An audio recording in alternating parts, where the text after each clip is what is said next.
नमस्कार, मैं रवीश कुमार।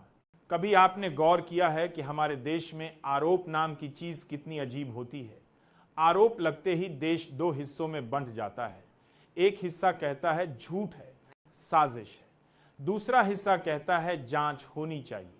और बीच में खड़ा होता है एक आम नागरिक जो न तो पूरी तरह यकीन कर पाता है न पूरी तरह इनकार।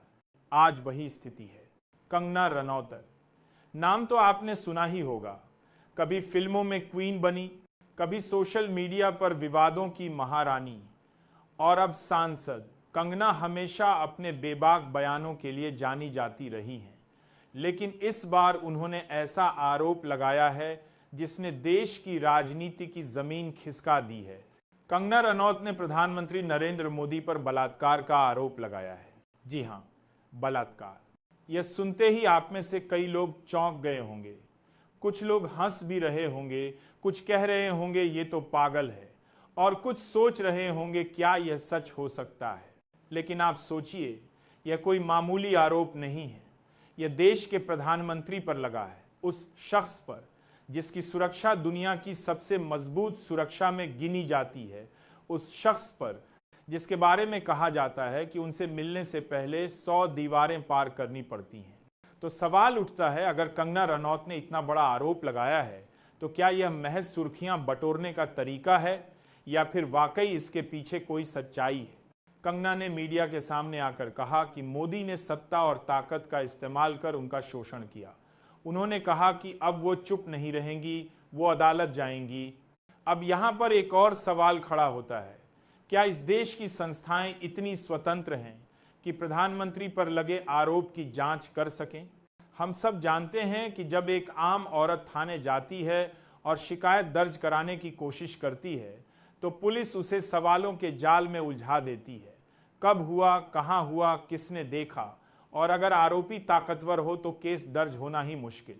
तो क्या प्रधानमंत्री पर लगे इस आरोप की रिपोर्ट लिखी जाएगी। टीवी चैनलों पर आप देख रहे होंगे कैसे कुछ चैनल पूरी तरह चुप हैं। जो चैनल रोज छोटी छोटी बातों पर चिल्लाते रहते हैं, आज वही चैनल खामोश हैं। क्योंकि सवाल पूछना आसान नहीं है।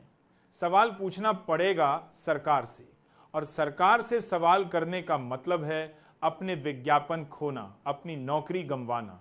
लेकिन सवाल तो रहेगा ही। अगर कंगना सच बोल रही हैं तो यह भारतीय लोकतंत्र के इतिहास का सबसे काला अध्याय होगा, और अगर कंगना झूठ बोल रही हैं तो यह भारतीय राजनीति की सबसे गंदी साजिश होगी। विपक्ष ने तुरंत मोर्चा संभाल लिया है। कांग्रेस कह रही है कि प्रधानमंत्री को तुरंत इस्तीफा देना चाहिए। आम आदमी पार्टी कह रही है कि यह लोकतंत्र का सबसे बड़ा घोटाला है। वामपंथी दलों ने कहा है कि बिना जांच संसद नहीं चलने देंगे, लेकिन सत्ता पक्ष, उनके नेता कह रहे हैं कि यह सब झूठ है। कुछ कह रहे हैं कि कंगना विपक्ष की योजना का हिस्सा है, और कुछ तो कह रहे हैं कि कंगना का मानसिक संतुलन ठीक नहीं। ये वही तरीका है जो हर बार अपनाया जाता है।